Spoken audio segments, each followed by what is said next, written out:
الحمد لله وكفى وسلام على عباده الذين اصطفى أما بعد فأعوذ بالله من الشيطان الرجيم بسم الله الرحمن الرحيم يا أيها الذين آمنوا ادخلوا في السلم كافة ولا تتبعوا خطوات الشيطان إنه لكم عدو مبين صدق الله مولانا العظيم وقال رسول الله صلى الله تعالى عليه وسلم ألا إن في الجسد مضغة إذا صلحت صلح الجسد كله وإذا فسدت فسد الجسد كله ألا وهي القلب وقال رسول الله صلى الله تعالى عليه وسلم البركة مع أكابركم وقال رسول الله صلى الله تعالى عليه وسلم لا إله إلا الله ليس لها حجاب دون الله حتى تخلص إليه أو كما قال النبي عليه الصلاة والسلام মুআজ্জাজ হাজিরিন, আমি আল্লাহ পাক রব্বুল আলামিনের পবিত্র কালামের অংশবিশেষ তেলাওয়াত করলাম এবং হযরত রাসূল করিম সাল্লাল্লাহু আলাইহি ওয়াসাল্লামের কয়েকখানা হাদিস শরীফ পাঠ করলাম। আল্লাহ পাক আমাদের সকলকে কোরআন শরীফ এবং হাদিস শরীফের সহি এলেম দান করেন। খাঁটি ঈমানওয়ালা হয়ে বাঁচার, খাঁটি ঈমান নিয়ে দুনিয়ার থেকে যাওয়া কবুল ফরমান। আমাদের জীবনের এবং সমস্ত মুসলমানের সব গুনাহ মাফ করে দেন। সব মুসলমানের সমস্ত হাজত জরুরত আল্লাহ পাক পুরা করে দেন।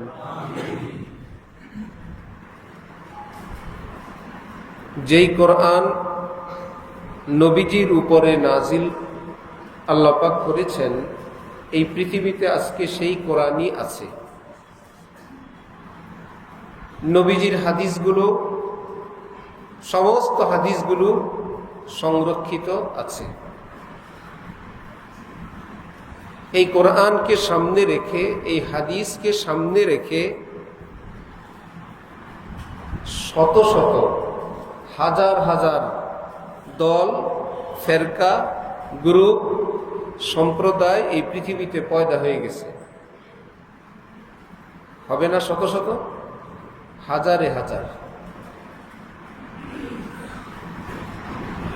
যারা হজ করেছেন, হজে গেলে দেখা যায় কি পরিমাণ মুফতি সাহেব হজে আছে। একটা তাঁবুর ভিতরে কেউ নামাজ পড়তেছে এই বরাবর, কেউ পড়তেছে বরাবর। মিনা এটা মক্কা শহরের সঙ্গে লাগা।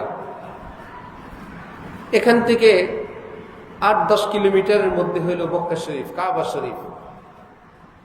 কিছু হাজি এই বরাবর, কিছু হাজি এই বরাবর নামাজ পড়তেছে। একই তাঁবুর ভিতরে কেউ ২ রাকাত পড়তেছে, কেউ ৪ রাকাত পড়তেছে। কেউ জোহরের সময় জোহর পড়তেছে, আসরের সময় আসর, কেউ জোহর আসর একত্রে পড়তেছে। এই যে ভিন্নতা, এবং সারা দুনিয়ায় যত রকম আছে। আমরা এখানে সব পুরুষ মানুষরা দ্বীনি মজলিসে বসছি। অনেক দ্বীনি মজলিস আজকে দ্বীনের নামে হয়, যেই সেমিনারে নারী পুরুষ একত্রে বসে এবং বলে এই আলেম ওলামারা দ্বীন ধর্ম বলতে কিচ্ছু বুঝে না, কিছুই বুঝে না তারা। ইসলামের নামে দল ঘোষণা দেয় শুধু ইসলাম পালন করে মুক্তি পাবে, এই আকীদা সঠিক না। বরং পৃথিবীতে যত ধর্ম আছে, যে যেই ধর্ম পালন করবে সেই ধর্মের মাধ্যমেই সে মুক্তি পাবে। নাউজুবিল্লাহ। ঈমান থাকবে না। কি থাকবে না? ঈমান থাকবে না। কুফরি ধর্ম, শিরকি ধর্ম, বাতিল ধর্ম। কোরআন বলতেছে ইন্নাদ-দীন ইনদাল্লাহিল ইসলাম। আল্লাহ পাকের নিকট কবুল ধর্ম, গ্রহণযোগ্য ধর্ম একমাত্র কি? ইসলাম। আবার বলেন ওমান ইয়াবতাগি গায়রাল ইসলামি দীনান, ইসলাম ব্যতীত যে অন্য ধর্ম তালাশ করবে। ছবি তুলবেন না, কেউ ভিডিও করবেন না। ওই পিছনের বন্ধু আপনি ছবি কাটেন, আপনার ভিডিওটা কাটেন। সাংবাদিক সব জায়গায় আছে। ওমান ইয়াবতাগি গায়রাল ইসলামি দীনান ফালান ইউকবালা মিনহু, ইসলাম ব্যতীত যে অন্য কোন ধর্ম পালন করবে, আল্লাহ পাক বলছেন কশ্চিনকালেও সেই ধর্ম, সেই ইবাদত কবুল করা হবে না। তাহলে আমার আপনার আকীদা কি হবে? কবুল হবে না হবে না? এই কথা কি বলতে পারবেন? আল্লাহ যেই রহমান রহিম, আমার বিশ্বাস আল্লাহ আবু জাহেলকেও মাফ করবেন। পারবেন? আবুল আহাবকেও আল্লাহ মাফ করবেন। আমার আল্লাহ যেই দয়াল, আল্লাহ আবুল আহাবকেও মাফ করে দিবেন। এই কথা বলতে পারবেন? আল্লাহ পৃথিবীর মুশরিকদেরকেও নাজাত দিয়ে দিবেন। এই কথা বলা জায়েজ? এত উদারতা জায়েজ নেই, সীমা আছে। হ্যাঁ, বলতে পারবেন নেককারদেরকেও আল্লাহ নাজাত দিবেন, পাপিষ্ঠ মুসলমানদেরকেও আল্লাহ নাজাত দিবেন, কালেমাওয়ালা সকলকে আল্লাহ নাজাত দিবেন। একদম সামান্য ঈমান নিয়ে যে কবরে যাবে আল্লাহ তাকেও নাজাত দিবেন। তারপরে গিয়ে থামতে হবে। ঈমান ছাড়া যে যাবে আল্লাহ তাকে নাজাত দিবেন। তবেই তো জান্নাত এবং জাহান্নাম। আল্লাহ পরকালে শুধু জান্নাত তৈরি করে রাখছেন না, জান্নাত জাহান্নাম, জান্নাত জাহান্নাম। আমার মাদ্রাসায় এক ছাত্র অপরাধ করছে, শাস্তি দিছি, মাদ্রাসার থেকে বহিষ্কার। তার বাবা অনেক শিল্পপতি, এক গ্রুপের মালিক, অনেক সুপারিশ, আমার আত্মীয় স্বজন আপন জনকে নিয়ে সুপারিশ। আমি বললাম অসম্ভব, ডক্টর ইউনুস ফোন করলে হবে না। পাঠান এক বাত বলতা है, পাঠান এক বাত বলতা है। আমি বললাম আমি মুফতি জাফর সাহেবের ছাত্র, পাঠান এক বাত বলতা है। অসম্ভব এই ছাত্র হবে। হুজুর এত বড় কথা বলেন, আল্লাহ তো যত বড় গুনাই হোক আল্লাহ তো মাফ করে দেন। আমি বললাম তাই নাকি? জাহান্নাম বানাইছে কে? জাহান্নাম বানাইছেন কে? ওই জাহান্নামে ফেলবেন কে? সবাইকেই যদি মাফ করে দেয় জাহান্নাম দরকার কি? সবই যদি মাফ পেয়ে যায় তাহলে জাহান্নামের তো প্রয়োজন নাই। মাফ পাওয়ার একটা সীমা রেখা ঠিক করে দিছেন। ইন্নাল্লাহা লা ইয়াগফিরু আন ইউশরাকা বিহি ওয়া ইয়াগফিরু মা দুনা যালিক। আমি শিরিক মাফ করব না, এই ব্যতীত যা আছে সব মাফ করে দেব। সীমা রেখা আছে না? 100 নম্বর পরীক্ষায় 80 পাইলে কি ফেল না পাস? 70, 50, 40, 35, 33, 32। 1 নম্বর বেশ কমে, এত নিষ্ঠুর। 33 হলা পাস, মাত্র আমার ছেলে একটা নাম্বার কম পাইছে। স্যার স্যার এক, এই জায়গায় মার্জিন পয়েন্ট, এটা বর্ডার। 33 পর্যন্ত পাস, 1 নাম্বার আধা নাম্বার কম পাইলেও কি আপনি ওখানে 10 কম, 20 কম, 80 থেকে 99 থেকে সব পাস। হ্যাঁ, পাস হইতে হইতে হইতে আমি 33 ওয়াল, এই ওয়ালের এই পাশে পাস, ওই পাশে কি? তাহলে বুঝা গেল আমার আপনারা আকীদা রাখারও একটা হিসাব নিকাশ আছে। পৃথিবীর সবাইকে আল্লাহ মাফ করে দিবেন। কাফের, মুশরিক, ইহুদি, খ্রিস্টান, বদ্দিন এই আকীদা করা জায়েজ নাই। আল্লাহ ঈমানদারদেরকে মাফ করবেন। কাদেরকে মাফ করবেন? তাহলে মুসলমান ইসলামের নামে কনফারেন্স করে, যেখানে নারী পুরুষ আছে, যারা বলে সব ধর্মের লোকেরা নাজাত পাবে, তারাই বলে আলেম ওলামারা দিন ধর্ম বুঝে না।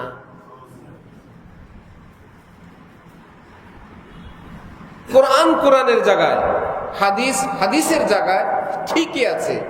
তাহলে এই কোরআনের নাম নিয়ে এত দল উপদল। 1-2 বছর আগে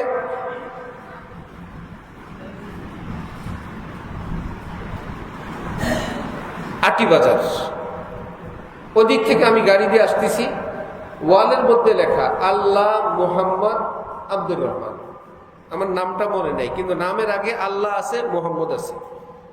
তো আমি ছদ্মনামে বললাম আল্লাহ মোহাম্মদ আব্দুর রহমান। এই নামের অর্থ বলেন তো? অর্থ হইল কোন হুজুর তাদেরকে বলছে আমরা কি শুধু নবীর উপর ঈমান এনে মুসলমান, না আল্লাহ এবং রসুল? আল্লাহ এবং রসুল না? তাহলে আমরা আমাদের নামের শুরুতে শুধু মুহাম্মদ লাগাই, আল্লাহর নাম তো নাই।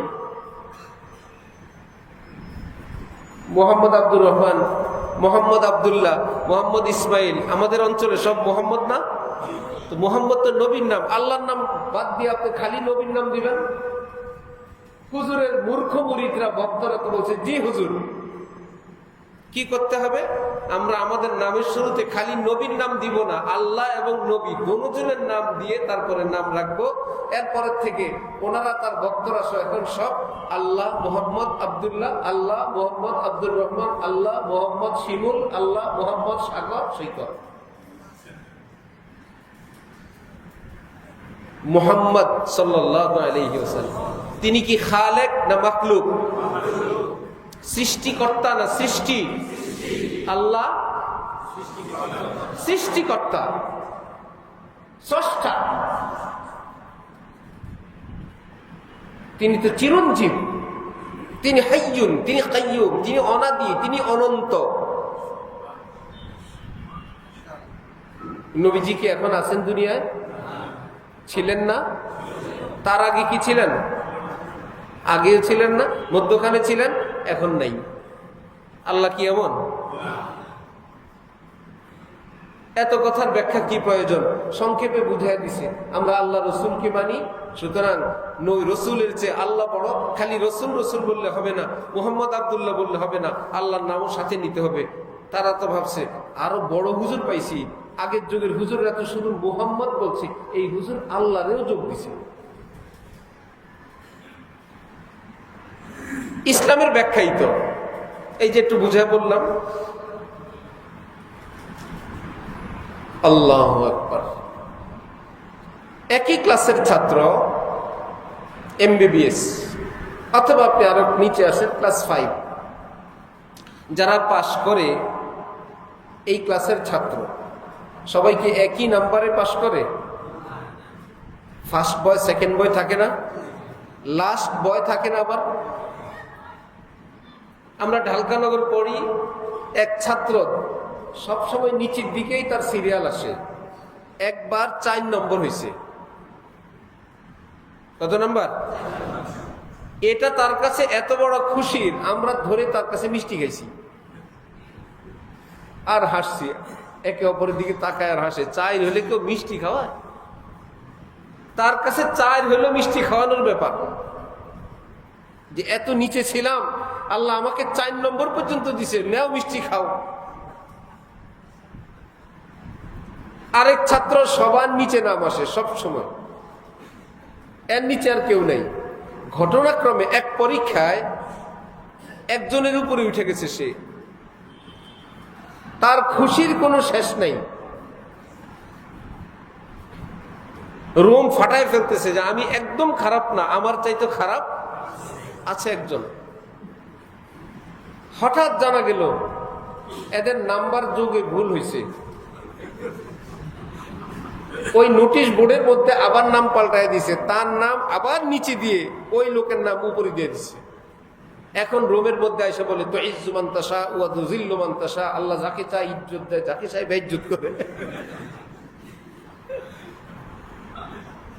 সে দাওরা করছে আমাদের সঙ্গে ঢালকানগর, সেও তো বলবে আমি ঢালকানগরের ফারিক, বলবে না? আপনি কোথায় পড়াশোনা করেছেন? ঢালকানগর। এই বলে কি সব ঢালকানগর সমান? ফার্স্ট বয় আর লাস্ট বয় আছে না? যত ডাক্তার আছে এরা কি MBBS পর্যন্ত আলাদা আলাদা বই পড়ে না, একই বই পড়ে? এই বলে কি সব ডাক্তার সমান? যে একদম বড় ডাক্তার ফার্স্ট বয়, একই বই থেকে সে এমন কিছু বুঝে আসছে তার, যেটা অন্য ছাত্রদের বুঝে আসে না, পড়ছে। এইবার একজন বিদেশে গেছে, বাপের পয়সা ছিল, বড় নামি দামি কোনো হসপিটাল মেডিকেল থেকে পড়াশোনা করে আসছে, বললো টাকার ঠেলায় গেছে, ডিগ্রির ঠেলায় না। এখন এরকম ডাক্তারও আছে, টাকা ছিল, বিদেশ, লন্ডন, এই সেই, আর বিভিন্ন এখন প্রতিষ্ঠানও বেরিয়েছে, বাংলাদেশে আছে। অত ডিগ্রি লাগে না, আপনি পয়সা দিলেই ভর্তি হইতে পারবেন। আপনি বলতে পারবেন আমি অমুক ভার্সিটিতে পড়ি, সেই ভার্সিটিতে বড় বড় বিজ্ঞানী হচ্ছে, আর সেই ভার্সিটিতে এর মতো এইরকম কিছু বখাটেও আছে। এই বলি কি সব সমান? আমার এগুলো ভূমিকা, এগুলো ভূমিকা। সৌদি আরবের একটা পাহাড়ের মাটি, বিদেশি এক কোম্পানি বলল আপনাদের এই পাহাড়ের মাটিগুলো বেচবেন আমাদের কাছে। সৌদি সরকার বলে ঘটনা কি, এই মাটি কিনবে কেন? খুঁজতে গিয়ে দেখে মাটির সাথে স্বর্ণ আছে। ওই মাটির সাথে কি আছে? এটা কি আমি আপনি টের পাই? যাদের কাছে সেই মেশিন যন্ত্র আছে সে টের পায় এই মাটির ভিতরে স্বর্ণ আছে। একই মাটি দেখলে এটার ভালো মন্দ আমার আপনি বুঝে আসবে না, যার চোখ আছে মেশিন আছে তার বুঝে আসবে। এবার শুনেন আসল কথা, ইসলামের নিয়ম কোরআন হাদিসকে নিজের চোখে দেখবে না, অর্থাৎ নিজের চোখ দিয়ে সিদ্ধান্ত নিবে না। দেখবে না অর্থ নিজের চোখ দিয়ে সিদ্ধান্ত দেখবে, পড়বে, তেলাওয়াত করবে, কিন্তু নিজের বুঝ মতো, নিজের ব্রেন দেমাগ এর মতন সিদ্ধান্ত নিবে। পাশাপাশি যেন তেন হুজুর, যে কোনো হুজুর, ওই যে সবার নিচে 5 নম্বর, সবার শেষ টুলে বসে কোন রকম পড়ছে, কোন রকম ডিগ্রি নিছে, এই হুজুরের সিদ্ধান্ত মোতাবেক চলবে না। একই কোরআন পড়বে, একই হাদিস পড়বে, কিন্তু অর্ধেক বুঝবে, আরেকজন বেশি বুঝবে। সাহাবীদের মধ্যে সবচাইতে বড় আলিম ছিলেন 4 খলিফা। কে ছিলেন? 5ম নম্বরে হলেন আব্দুল্লাহ ইবনে মাসউদ। সাহাবীদের মধ্যে সবচেয়ে বড় ফুকাহাদের মধ্যে 4 খলিফার পর 5ম নম্বরে কে? আব্দুল্লাহ ইবনে। সব কি সাহাবী না? বলে ঠিক আছে, সবাই সাহাবী, ইনি বড় ফকিহ। এটা আপনারা বরাবর কয়ে পারবেন না। কোরআন বেশি বুঝতেন আব্দুল্লাহ ইবনে আব্বাস। হিজরতের 3 বছর আগে ইসলাম গ্রহণ করছেন। নবীজি মদিনা শরীফ আসার 3 বছর আগে ইসলাম গ্রহণ করছেন। নবীজির স্ত্রী হযরতে মাইমুনা আর হযরতে আব্দুল্লাহ ইবনে আব্বাসের মা বোন। ওনার মার নাম লুবাবা, ওনার খালা মাইমুনা। তো নবীজি নবীও লাগে, ওনার খালুজিও লাগে। হযরত আব্দুল্লাহ ইবনে আব্বাসের খালুজি লাগে কে? রাসূলুল্লাহ। এই জন্য ওনার কাছে এমন এমন হাদিস পাওয়া যায় যেগুলো অন্যরা পারে না। খালার বাসায় আসতেন হযরতে মাইমুনা, নবীজির স্ত্রী, ওনার আপন খালা। তো খালার বাসায় আসলে খালুজি, নবীজি ঘরের ভিতরে তো অন্য কেউ প্রবেশ করতে পারে না। উনি তো আরো ছোট মানুষ, উনি তো সব বলেন আমি দেখছি, আমি এভাবে দেখছি, আমি সেভাবে দেখছি। এই হাদিসাত অন্যরা বয়ান করতে পারেন না। নবীজি যখন দুনিয়া থেকে বিদায় নেন ওনার বয়স মাত্র 13। এর আগে ছোট্ট বয়সে নবীজি ইস্তিনজা গেলেন। এসে দেখেন ওই আব্দুল্লাহ ইবনে আব্বাস ওযুর পানি নিয়ে দাঁড়ায় আছেন। আমি তো বলি নাই তোমাকে, না আপনি ইস্তিনজা করলে তো ওযু করবেন, এই জন্য একটু পানি নিয়ে রাখলাম। নবীজি বলেন ছোট্ট পিচ্চি, জ্ঞান আছে তো? মাথায় হাত বুলায় দোয়া করলেন, আল্লাহুম্মা ফাক্কিহু ফিদ্দীন ও আল্লিমহু তাউইলাল কিতাব, আল্লাহ আপনি তাকে দ্বীনের গভীর জ্ঞান দান করেন, কোরআন বুঝার তৌফিক দান করেন। দোয়া কবুল। এখন পুরো পৃথিবীতে রাইসুল মুফাসসিরিন, সমস্ত মুফাসসিরদের সর্দার আব্দুল্লাহ ইবনে আব্বাস। মাঝে মাঝে হযরত ওমর বিভিন্ন গুরুত্বপূর্ণ মিটিংয়ে ওনাকে রাখেন। নবীজি দুনিয়া থেকে যাওয়ার সময় আব্দুল্লাহ ইবনে আব্বাসের বয়স কত ছিল? মাশাআল্লাহ, মনে রাখছে। হযরত আবু বকরের খেলাফত কয় বছর? 2.5 বছর। বয়স কত হইল ওনার? 15.5। এরপরেই তো হযরত ওমর। তাহলে 15-15.5 বছর যখন বয়স, হযরত ওমর তখন ক্ষমতায়, কিন্তু পরামর্শ যারা শুরার সদস্য, এর মধ্যে ওই 15 বছরের আব্দুল্লাহ ইবনে আব্বাসকেও রাখেন। এই মহল্লায় কেউ রাখে 15 বছরের কাউকে? সিনিয়র সাহাবায়ে কেরাম একটু বিরক্ত হলেন, ভাই আমার ছেলে নাতি পুতির সমান, আমরা বসছি মুরব্বীরা, এই ছোট্ট একটাকে রাখছেন হযরত ওমর। হযরত ওমর এটা টের পাইলেন। এবার বললেন, আপনি সূরা ইযা জাআ নাসরুল্লাহ তাফসীর করেন তো। বড় যারা ছিলেন সবাই শেষে ছোট আব্দুল্লাহ ইবনে আব্বাসকে বললেন, মাওলানা আপনি করেন। এমন তাফসীর করলেন যেটা কেউ করে নাই। ওই যে দোয়া নবীজির, আল্লাহ কোরআন বেশি বুঝার তৌফিক দেন, দোয়া তো কবুল। বললেন এই সূরার মধ্যে আল্লাহ পাক নবীজিকে দুনিয়া থেকে উঠায় নিবেন, ওনাকে সংকেত দিয়েছেন, আপনি পরপারের জন্য প্রস্তুতি গ্রহণ করেন, এই পৃথিবীতে আপনার কাজ শেষের দিকে। এই তাফসীর কেউ করলেন না। আপনি এই তাফসীর কোথায় পেলেন? সামিউতু রাসূলুল্লাহি সাল্লাল্লাহু আলাইহি ওয়াসাল্লাম, আমি নবীজির থেকে শুনছি। আমার খালুজি লাগে না? সুবহানাল্লাহ। আবার নবীজি আমার জন্য দোয়া করছেন না? হযরত ওমর বললেন তাফসীর সহিহ। সবাই মাথা নিচের দিকে, জি।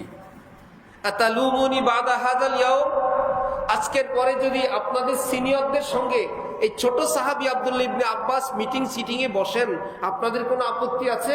আমাকে আর কিছু বলবেন? জি না, জি না, জি না।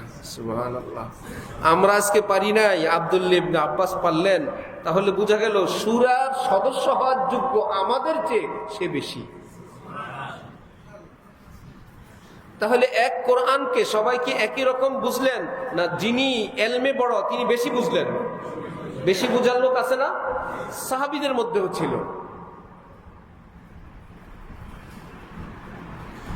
সারা পৃথিবীতে আপনারা শুনবেন, শুনছেন, সাহাবায়ে কেরাম মোটা কাপড় ব্যবহার করতেন, সাদা মাঠা জীবন যাপন করতেন, শুনছেন না? শুনছেন কিনা? আমাদের নবীজির ঘরে আগুন জ্বলে নাই, পেটে পাথর বাঁধছেন, শুনছেন না? এই কথাটুক শোনার পর কেউ যদি দেখে কোনো হুজুর একটু ভালো জীবন যাপন করে,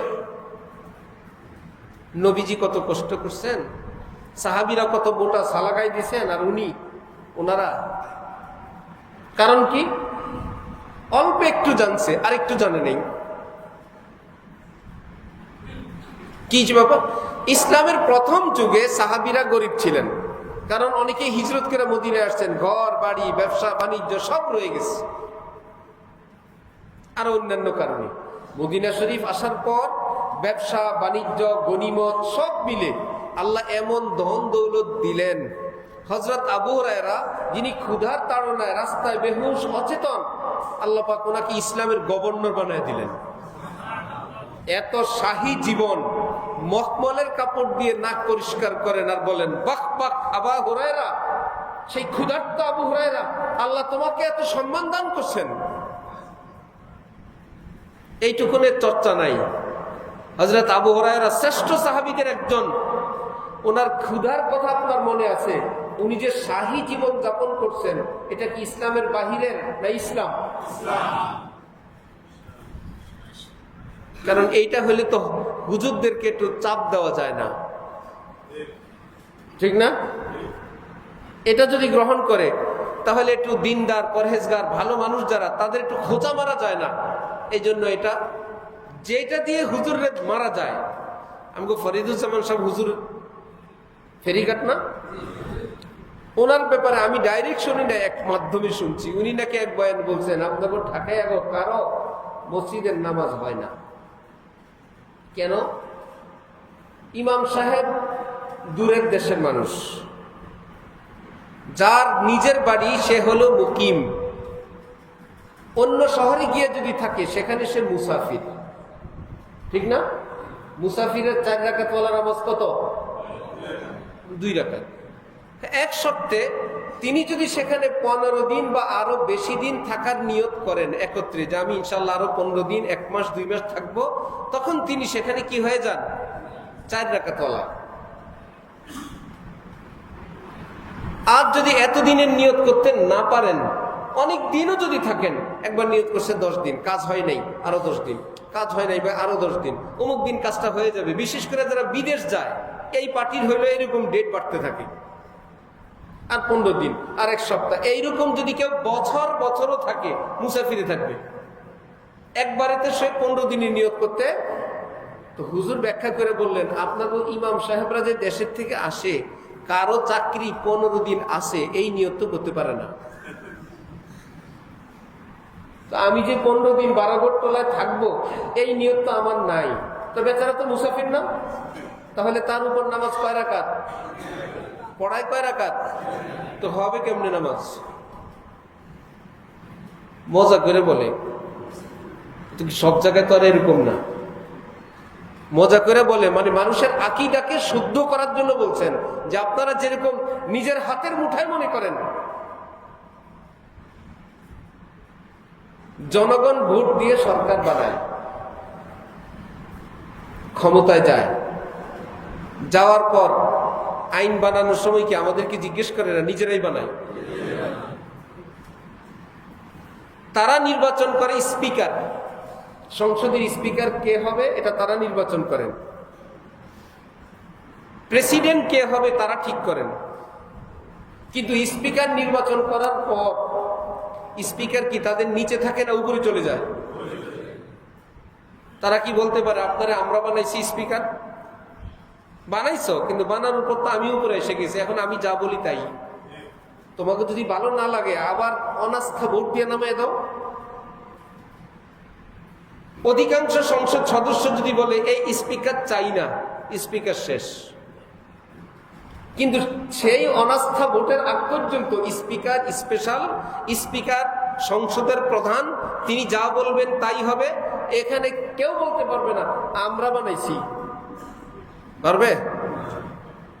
সুতরাং মসজিদ কমিটি, ইমাম সাহেব, খতিব সাহেবকে এটা বলতে পারবেন আমরা রাখছি, কিন্তু রাখার পর উনি কি কমিটির নিচে না উপরে?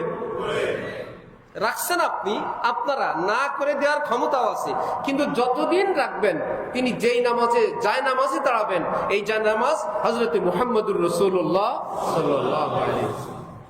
মুয়াজ্জিন দাঁড়াবেন যেই যায় নামাজে, এটা হযরত বেলালের, তিনি ওই আসলে। কিন্তু আমরা মনে করি রাখিও আমরা, বিদায় দেই আমরা। আমার কতগুলো অফিসের কর্মচারী আছে, বাড়ির কর্মচারী আছে, ড্রাইভার আছে, ম্যানেজার আছে, এর সঙ্গে আমার একজন ইমাম সাহেব, একজন মুয়াজ্জিন সাহেব আছে। এই আকীদার কারণে আমরা ক্ষতিগ্রস্ত। আমার দেখা দেখি আমার সন্তানরা ক্ষতিগ্রস্ত, আমাদের সবার দেখা দেখি আমাদের সমাজ ক্ষতিগ্রস্ত, আমাদের নতুন প্রজন্ম তারা দেখছে এই হইল আলেম, ও বুঝছি। যদি তারা দেখতো আল্লাহ, এই তো এত সম্মান আলেমের, এত ইজ্জত আলেমের, এত সুযোগ সুবিধা ফ্যাসিলিটি একজন নায়েবে রাসূল ইমামের। এক ইংরেজ ভারতবর্ষে এসে কিছু কিতাব দেখলেন, কার লেখা? ইমাম মুহাম্মাদের লেখা। সেই বেচারা ইংরেজ অত কিছু বুঝে না, সে জিজ্ঞেস করলো ইসলামের নবী মুহাম্মাদের লেখা? অন্যরা বলল না না মিয়া, ইসলামের নবী মুহাম্মদ। এটা লিখছেন হযরত ইমাম আবু হানিফা ছাত্র ইমাম মুহাম্মদ। ইনি একজন তাবি, তার উপরে আছে তাবি, তার উপরে আছে সাহাবি, তার উপরে হলো আমাদের নবী। এই আমাদের তাবিঈন লেখা কিতাব দেখেই তুমি ইসলামের মোহাম্মদ বলো? নবীজির চেয়ে বহু নিচের একজন মানুষের লেখা এই কিতাব। ইংরেজ এখন মাথায় হাত দিয়ে বলে, আল্লাহ, ইসলামের ছোট মোহাম্মদের এলেম যদি এত হয় তাহলে বড় মোহাম্মদের এলেম কত? দেখছেন, পাড়া মহল্লায় যদি ইমাম, খতিব, আল্লাহ, আমাদের একজন মহল্লার ইমাম খতিবের সম্মান এত, তাহলে আরো বড় আলেম যারা, তাদের সম্মান জানি কত, তাহলে সাহাবীদের সম্মান জানি কত, তাহলে নবীজির সম্মান জানি কত। তাহলে ইজ্জতটা বাড়ত কি শুধু একজন আলেমের না ইসলামের? ইসলামের। যতদিন থাকবে সর্বোচ্চ সম্মান দিবেন, ভালো লাগবে না গণভোট দিয়ে বিদায় দিবেন সসম্মানে। আল্লাহ আমাদের কি দিনে সহি বুঝ দান করেন। তাহলে একই বই পুস্তক পড়ে একই রকম বুঝে না, বেশকম আছে। এই বেশকম থেকেই, একই কোরআন থেকে বুঝে অনেকেই একরকম বুঝে না। মৌলানা সাহেব মৌলানা সাহেব, মুফতি সাহেব মুফতি সাহেব। আপনার মাথায় রাখতে হবে কোন ক্লাসের মৌলানা, কোন ক্লাসের মুফতি, কোন গ্রেডের। খালি মৌলানা মুফতি বক্তা হইলে হবে না। এই গ্রেড মাপার জন্য আরেকটা পরীক্ষা আপনি দেখবেন। আচ্ছা, আমরা তো সাধারণ মানুষ, আমাদেরকে তো ভালোই ফাফর দেয়। এই গাড়িতে উঠে আসার সময় আজকে এখন একদম গাড়ির গেটের সামনে আমাদের এক ছাত্র অল্প কয়েক ক্লাস পড়ছে, একবার ব্যবসা করে, একবার ইমামতি করে, একবার শিক্ষকতা করে। আজকে দেখা হলো এখন কোথায়, বললো ঢাকা অমুক জায়গায় মসজিদের ইমাম এবং খতিব। মৌলানা না, কথাবার্তা পারে। এখন ইমামতির ইন্টারভিউ দিলে এলাকার লোকজন বললো আপনার সার্টিফিকেট দেন। দিছে ধমক, বেতন কত দিবেন? অল্প কয় টাকার বেতন দিবেন, আবার সার্টিফিকেট চান? আমার কাগজপত্র তুলতে তো 10,000 টাকা লাগবে। এমন এক ধমক দিছে, এলাকার সাধারণ মানুষ মনে করছে কত বড় আলেম। ফোন করে বলছে, হুজুর কাগজপত্র লাগবে না, আগামী সপ্তাহ থেকে আপনি আমাদের খতিব চাপ।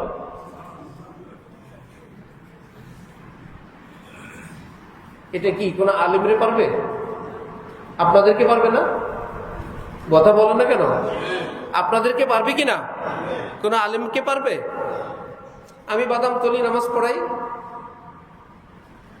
ইমাম একজন আছেন, ইমাম আরেকজন নিয়ে আসছেন, ইন্টারভিউ দিবে আমাদের সভাপতি সব, মুতাওয়াল্লি সব, ভালো মানুষ।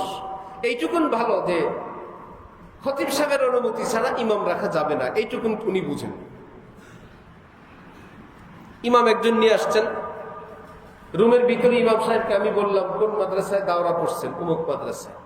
দাওরার কিতাবগুলোর নাম বলেন। কিতাবের নাম, কিতাবের ভিতরের পৃষ্ঠার কোনো পড়া না, বলতে পারে না। বললাম মেশকাত শরীফ এই জামাত কোথায় পড়ছেন?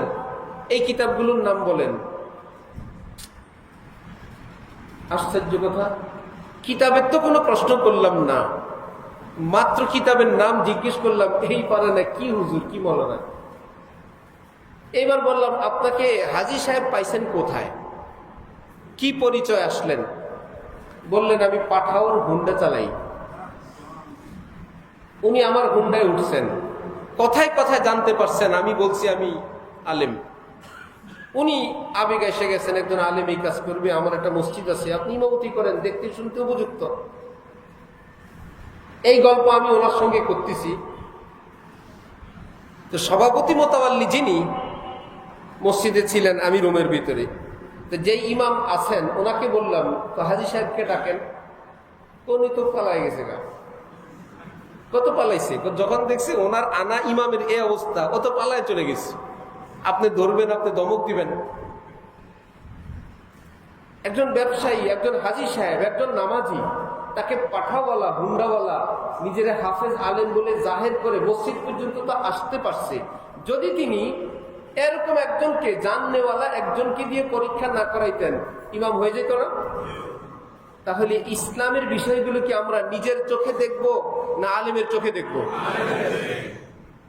এই কথা বলবেন না আমরা কি বুঝি না, না আপনি বুঝেন না। বুঝি না, আমি উত্তর দিব, আপনি বুঝেন না।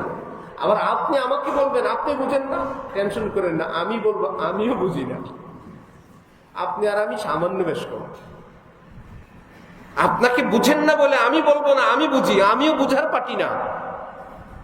আপনি বুঝেন না, আমিও বুঝি না। কিন্তু একটা কথা বুঝি, যারা বুঝে আমি তাকে চিনি, আপনি চিনেন না। আপনিও বুঝেন না, আমিও বুঝি না, কিন্তু যারা বুঝেন আপনি হয়তো তাকে চিনেন না, চিনতেও পারেন, কিন্তু আমরা তাদেরকে চিনি। যারা মাদ্রাসায় পড়ে এইটুকুন পরিচয় তাদের কাছে আছে। তাহলে কোরআন হাদিসের শিক্ষা আমরা নিজেরা গ্রহণ করব না আলেমদের থেকে? কোন আলেমদের থেকে? যে কোনো আলেমদের থেকে না বড় আলেমদের থেকে? মুফতি মুফতি হুজুর হুজুর হইলে হয়ে যাবে? গ্রেড দেখবো না? এই গ্রেড মান এটাকে আমরা দেখবো না আলেমের মাধ্যমে? তাহলে সব ঝামেলা শেষ,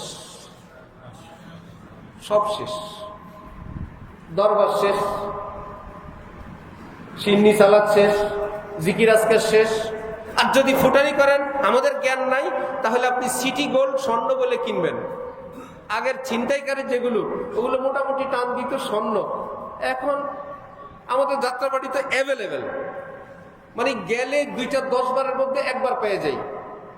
আগে দেখতাম মহিলারা কান্দে, এখন হালকা রিক্সার থেকে কানের থেকে নিয়ে গেছে, স্বাভাবিক। কান নিয়ে টেনশন, চুন নিয়ে টেনশন নাই, সিটি গোল্ড নিয়ে গেছে, সিটি গোল্ড নিয়ে গেছে। তাহলে এমন এমন সিটি গোল্ড বের হয়েছে, এর পাশে ক্যারেটও লেখা থাকে। ক্যারেট, আপনার তো এই জগতের লোক, ক্যারেটও লেখা থাকে 21, 22, 18, দেখতেও ক্যারেট। এটা আমাকে আপনাকে ধোকা দেওয়া সম্ভব, সুন্দর বক্সে করে নিয়ে আসলে আপনার স্ত্রীকে ধোকা দেওয়া সম্ভব। এই বলে স্বর্ণকারকেও ধোকা দিতে পারবেন তো ইনশাল্লাহ? শুধু হাতে নিবে, হাতে ফালাই দিবে। আপনি বলবেন এই স্বর্ণে আর অরিজিনাল স্বর্ণে তো বেশ কম নাই, বলবে আপনার চোখে বেশ কম নাই, এই চোখে বেশ কম আছে। এই আবার চোখ কি বলি, দেখতে দেখতে দেখতে দেখতে এই কাজে থাকতে থাকতে আমাদেরকে ওয়াজ করা লাগবে না। হ্যাঁ, আমরা কি মূর্খ? আমরা পড়াশোনা করি না, আমরা নামাজ রোজা করি না, বলে ওটা নামাজ রোজা IAB এর খবর না, এটা একটা অভিজ্ঞতার ব্যাপার। সে বলবে আমার চোখে যদি না খুলায়, আরো আছে, একটা পাথর আছে আর একটু অ্যাসিড আছে। আছে কিনা? সবার কাছে আছে। ঠিক আলেমদের কাছে একটা চোখ আছে, চোখ। দীর্ঘদিন আলিফ বা তাসের থেকে নিয়ে পড়তে পড়তে ভালো হুজুর মন্দ হুজুর 1 নম্বর 2 নম্বর এই জগতের সব কোরআন হাদিস অর্থ তাফসীর পড়তে পড়তে আল্লাহ একটা অভিজ্ঞতা সম্পন্ন চোখ দেন। দেখলেই বলে যতই ভান করস তুই বন্ড, যতই দরবেশি করে ওটা শয়তান, ওটা সিটি গোল্ড। বলতে পারবে না?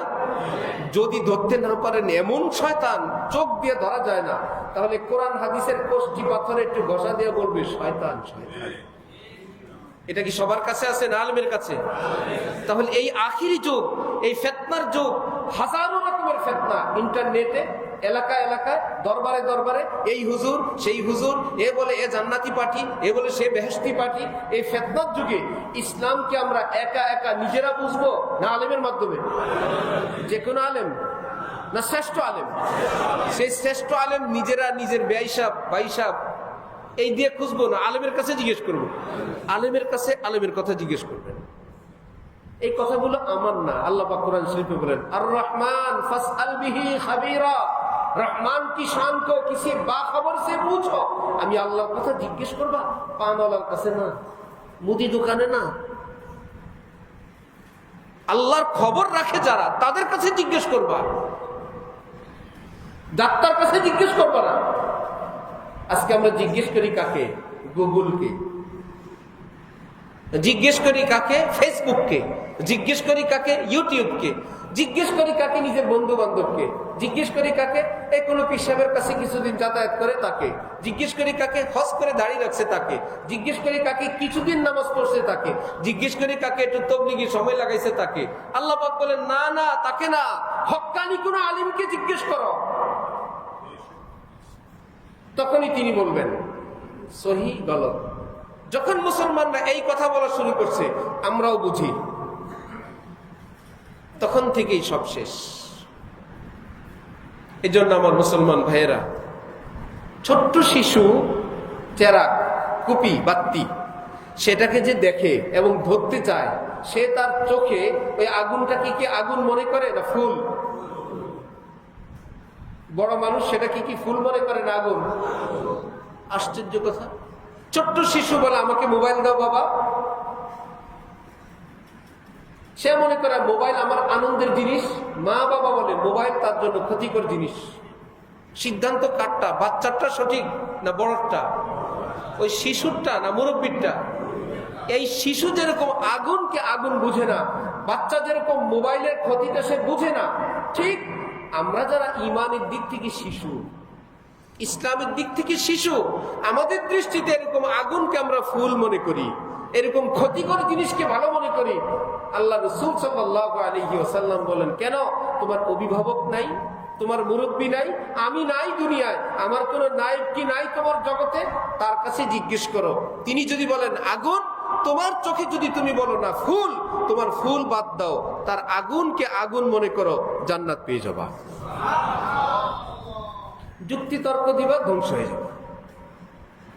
তাহলে এই যুগে আমাদের জন্য আমল কম বেশ। হাকিমুল উম্মত হযরত থানবী বলতেন, তোমরা জেনারেলরা, তোমাদের সন্তানরা আমাদের কাছে আসলে আমি ওয়াদা করলাম, আমি নামাজ পড়তে বলবো না, আমি দাড়ি রাখতে বলবো না, আমি প্যান্ট টাকনোর উপরে উঠাইতে বলবো না, যাও ওয়াদা করলাম, শুধু তোমরা আসবা, যাতায়াত রাখবা। তাহলে কি হবে? যা হবার হবে। আশ্চর্য কথা, এই হুজুর তো ভালোই, কিছুই করতে বলে না, যা আসো না। যাকে কিছুই বলে নাই ওই লোক কয়েকদিন পর দাঁড়িয়ে রেখে দিছে। যাকে কিছুই বলে নাই সে এখন মুনাজাতে কান্না করে। যাকে কিছুই বলে নাই সে নিজের স্ত্রীকে বোরকা পরায় দিছে। যাকে কিছুই বলে নাই ওস্তাদজির কাছে দোয়া চায়, আমি হজে যেতে চাই। সুবহানাল্লাহ। ছিল নেশার জগতে, বারে বারে ঘুরতো, এখন বলে হুজুর দোয়া করবেন আমি যেন 5 ওয়াক্ত নামাজ পড়তে পারি। কেন? হেদায়েত মুখে মুখে সাপ্লাই হয় না, হেদায়েত দেনেওয়ালা কে? রব্বুল আলামিন বলেন, নেককার মানুষের সঙ্গে যারা উঠা বসা করে একটারও কপাল পড়ে না, একটারও কপাল পড়ে না। যারা আল্লাহ ওয়ালাদের সঙ্গে সম্পর্ক রাখে, যোগাযোগ যাতায়াত রাখে, ভালোবাসা রাখে, একটারও কপাল পড়ে না। আমি আল্লাহ হয়তো অলি বানায় কবরে নিব, অথবা এমন খাঁটি তওবা তৌফিক দিব, জীবনের গুনাহ মাফ করে ফ্রেশ বানায় তার মৃত্যুদান করে দেব। তাহলে হক্কানি আলিমদের সঙ্গে থাকলে আমাদের কি ছোট লাভ না বড় লাভ? বড় লাভ। কোন আমলে গ্যারান্টি নেই ঈমান নিয়ে মারা যাওয়ার, বরঞ্চ বহু মুসলমান আমল করে আমাদের যতটুকু ধারণা ঈমান নাই। কারণ সে কোরআন হাদিসের কোন বিষয় সম্পর্কে বিরূপ মন্তব্য করছে, ইসলামের কোন বিষয়কে ঠাট্টা করছে। ঠাট্টা করলে ঈমান থাকে না। কোরআন হাদিসের কোন বিষয়কে যদি কি করে, ঠাট্টা করে, তুচ্ছ তাচ্ছিল্য করে, অসম্মান করে, হাসির পাত্র বানায়, সাথে সাথে ঈমান শেষ, সাথে সাথে স্ত্রীর তালাক, পরবর্তী জীবন জিনা, সন্তান হবে হারাম। আবার ইসলামের উপর আমল করে। তার মধ্যে একটা উদাহরণ, ইসলাম মানে আলেম মানে না, এরকম মানুষ সমাজে আছে না? আলেম মানার কথাটা কি আলেমদের নিজেদের না আল্লাহ? তাহলে আলেম না মানলে আলেমের কথা অস্বীকার হবে না আল্লাহর কথা? আল্লাহর কথা। আল্লাহ পাক বলতেছেন তুমি আলেমকে মানো, তোমার কাছে তো নবী নাই, তুমি ইসলামের খবর কার কাছে শিখবা? আলেমের কাছে তো শিখবা। সে বলে আমি ইসলাম মানি, আলেম মানি না। তাহলে কোরআনের যে অংশগুলোতে সরাসরি আলেমের কথা, হাদিসের মধ্যে যে অংশগুলোতে সরাসরি আলেম ওলামাদের কথা, হ্যাঁ আপনি বলবেন আলেম ওলামা খারাপ, খারাপ, খারাপদের কথা না, বড়দের কথা, হক্কানি আলিমদের কথা। আপনি তো কোনো আলিমই মানেন না, আপনি ছোট বাদ দিতে গিয়ে বড় সহজ হবাই করে দিচ্ছেন। দুষ্ট আলিমকে কিছু বলতে গিয়ে হক্কানি আলিমকেও বলে ফেলছেন। রেজাল্ট কি হয়েছে? তিনি আলেম ওলামাদের বিরোধী। ইমামে রব্বানী রশিদ আহমদ গঙ্গুহি বলছেন, এইরকম কোন মানুষের মৃত্যু হইলে তার যে আযাব গজব হবে তার একটা প্রস্তুতি হইল, মৃত্যুর সাথে সাথে কবরে রাখলে আল্লাহ পাক তার বুকটাকে কিবলা থেকে উল্টা দিক ঘুরে দেবেন।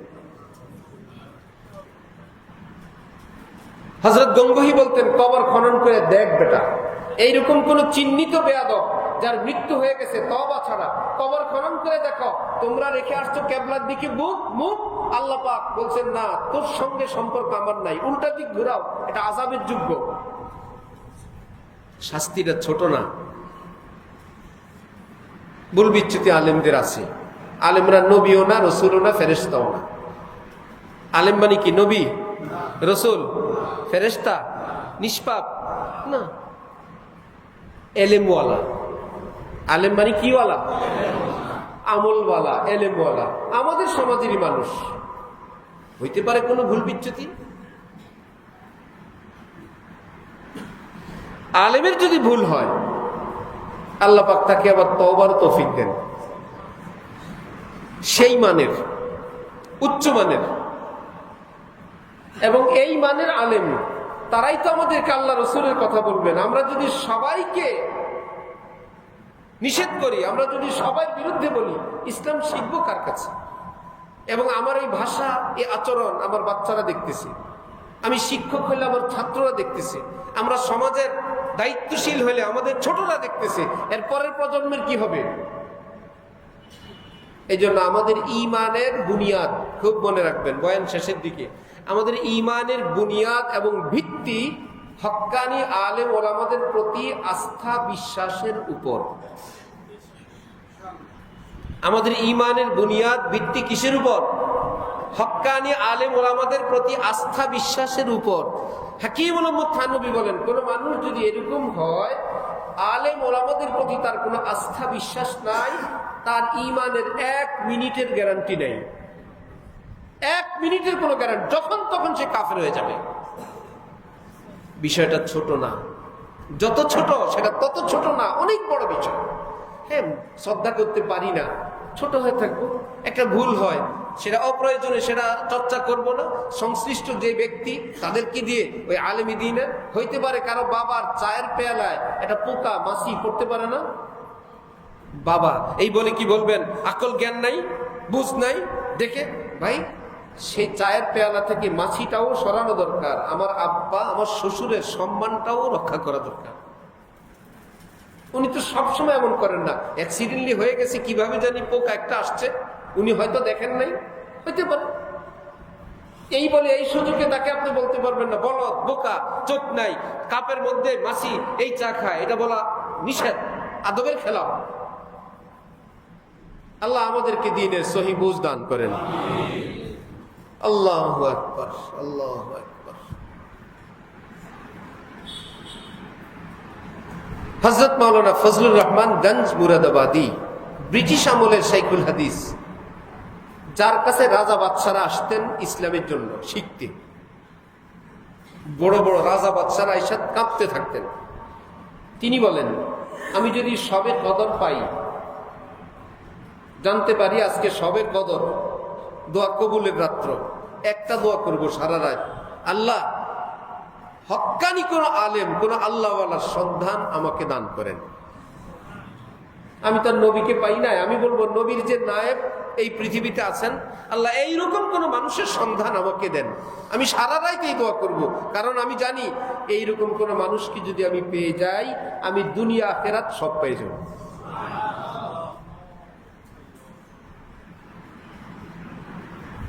তাহলে একা একা থাকবো না আলেমদের সাথে থাকবো? আলেম বড় চিনবো নিজে নিজে না আরেক আলেম দিয়ে? ইমাম সাহেবকে দিয়ে, মুয়াজ্জিন সাহেবকে দিয়ে, আরেকজন হুজুরকে দিয়ে, আরেকজন মুহতামিম সাহেবকে দিয়ে। হক্কানি আল্লাহওয়ালা কারা আছে চেষ্টা করবো না?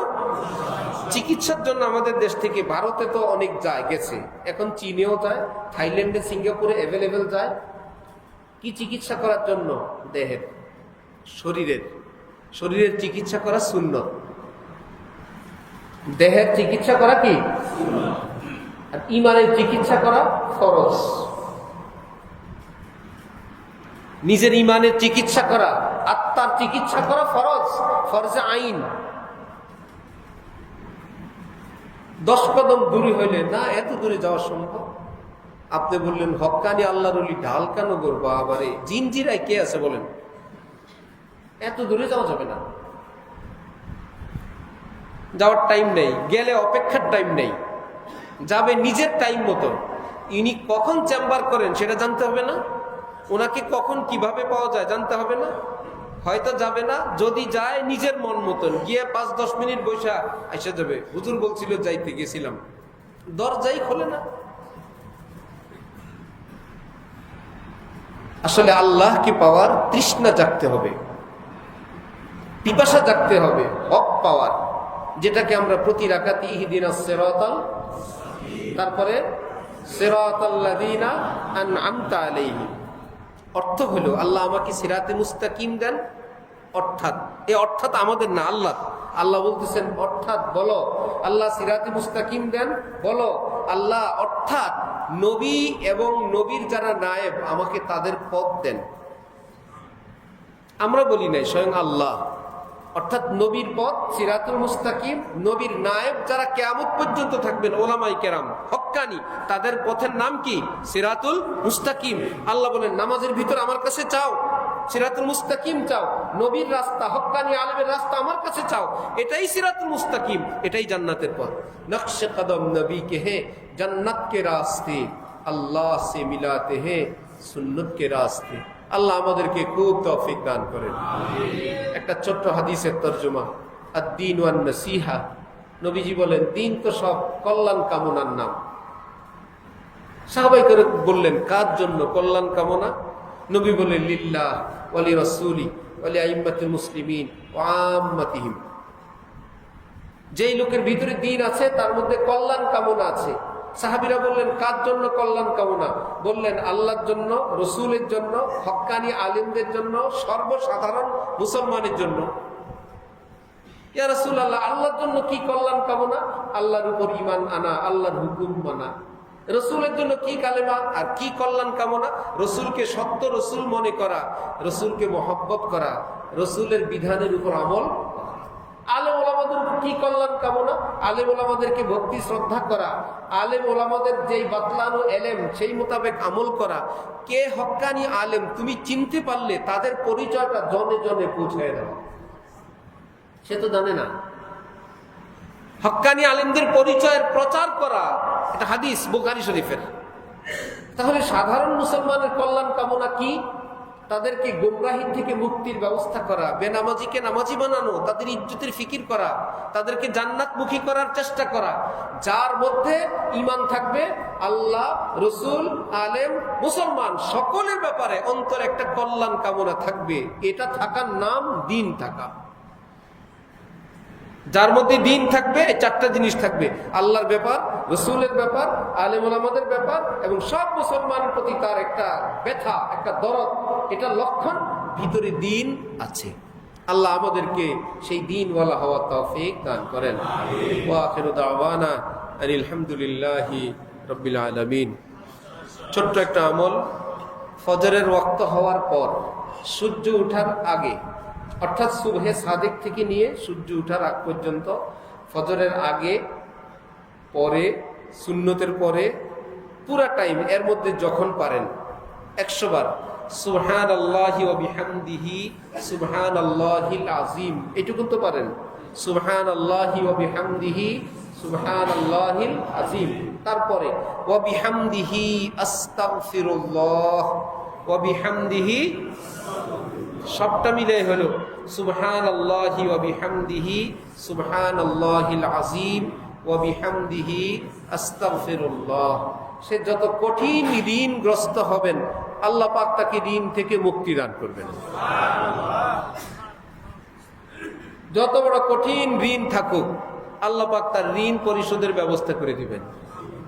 আমার সামনে এক আলেম বয়ানের পরে হযরতের সঙ্গে মুসাফা করতেছেন। হযরত, আমার জন্য আপনি দোয়া করছিলেন, আমার অনেক ঋণ ছিল, আল্লাহ আমার সব ঋণ পরিশোধ করে দিয়েছে, আমি আমার স্ত্রী অমুক দিন ওমরা যাব, দোয়া করে। ঋণও পরিশোধ হয়ে গেছে, এখন ওমরায় রওনা হয়েছে। চেষ্টা করবো ইনশাআল্লাহ। পাশাপাশি নিয়ত করবেন, আল্লাহ আমাকে ঋণ মুক্ত রাখেন না, আল্লাহ ঋণ পরিশোধের তৌফিক দেন। নিয়ত রাখতে হবে। টাকা হাতে আসলে কি রেখে দিব না পরিশোধ করব? পরিশোধ করতে হবে।